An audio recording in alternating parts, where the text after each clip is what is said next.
Welcome to Invest. We talk about investing, finance, and professional development. So core time of 8:14 a.m. on Eastern Time. Ethereum country $2,919, up about 1% so far. Respect over crypto market and the equity market. On the pre-market perspective, on the crypto side, we are relatively trend on a sideways fashion, but up from the yesterday sell-off. And as you know, most investors have digested most of the corporate earnings report, knowing the fact that this week has been a massive one. I think collectively about 200 companies reported earnings. And as people digest the sentiment, seems like the outlook is not as pessimistic as expected, driving buying pressure across the market. And also with respect to the equity side, on the pre-market perspective, across the board, we're relatively up to flat at the moment, beside NASDAQ, which is just down about 0.01%. So it's not really like we're off, but collectively we're just cooling off as we are heading onto the weekend coming. And with respect to this weekend, the weekend on Saturday is the last of April as we shift onto a new month coming.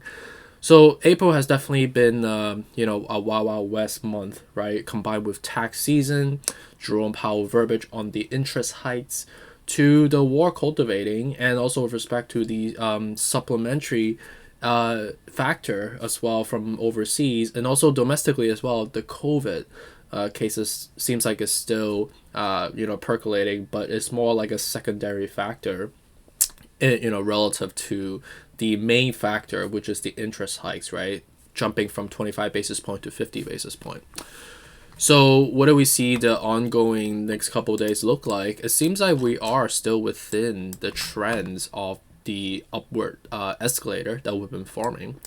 And right now, you could see that clearly with respect to the technical. You could see I have, hypothetically draw a scenario that makes sense for us as we are progressing on to the rest of the year, right? So we have to look out, do we stay within this channel of this upward zigzag, following the red line basically, or do we break below, which technically will allow us to go back down to the 2400 all the way down. If we break into a bear channel all over again, it will technically have to go back to like the 1750 all the way to 1550 to crack below back into the bear channel. So you can see that it doesn't logically make sense for us to get back there, right? But in terms of like gliding on the sideways fashion, not like super parabolic like the way we were experiencing before, still experiencing those like upswings and then downtrend on a sideways consolidated fashion via like a swing trade can be a logical subsequent outlook going forward, right?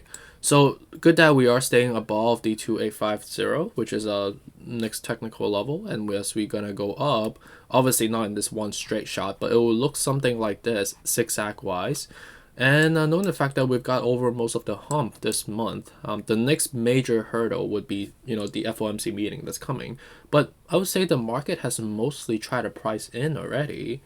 And the market typically like to sell the rumor, buy the news type of affectation, right? So I do foresee as we head on to May into the next FOMC meeting, we should technically not be in a bear trend like further in. I think it will have a more of an optimistic view that Jerome confirms with what he's talking about based on the previous meeting.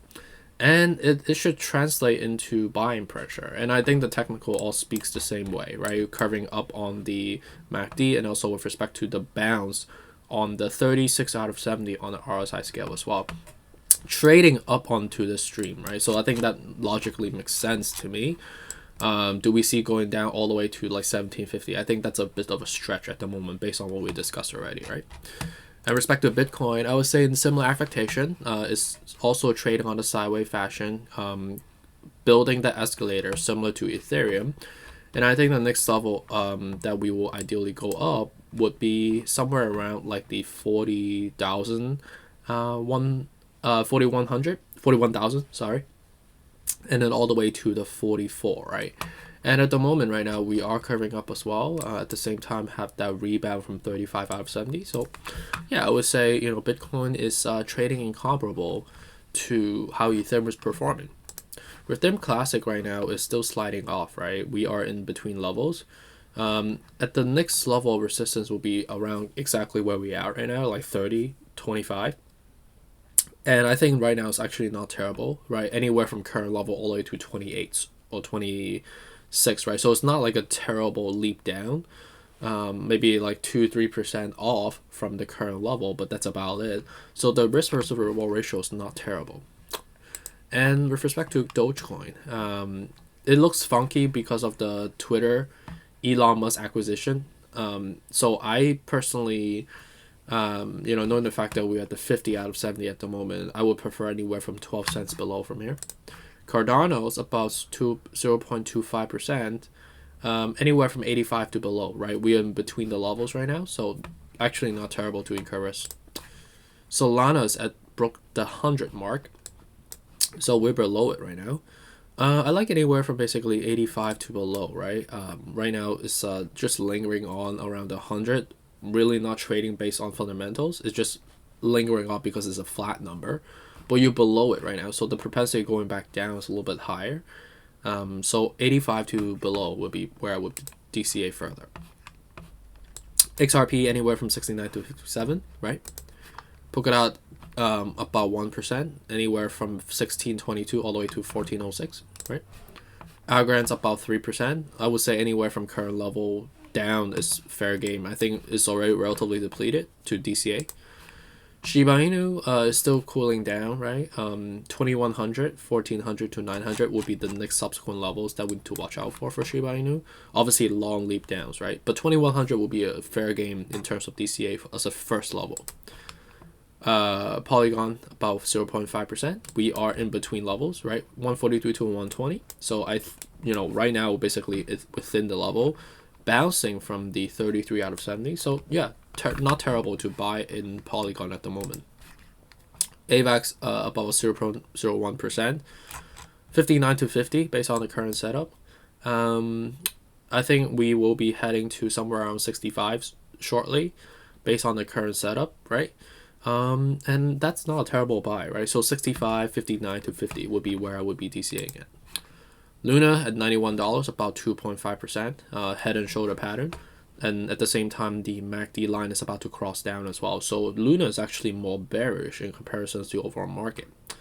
So at the same time with 50 out of 70, so coming down, firstly to the first level of non-substantiveness would be 75, all the way to 62, 52 to 45 from here, right? So it seems that we are trading within the channel. So it is quite logical what's happening. It looks very similar to the way that we were trading before back in July, I would say. Like we have that we had that big surge. Obviously, it's not going to look like this, right? Because we have those FOMC meetings that will be obstacles for us. But it will not be like one straight shot like this, because this is only like will happen in like normal course of market dynamics, right? But knowing the fact that we have those like interest hikes blockade, and with respect to inflationary pressure, it just doesn't convey a lot of confidence that way. You know what I'm trying to say? So appreciate you. Let me know if you have any questions, and have a good day. Take care. Bye.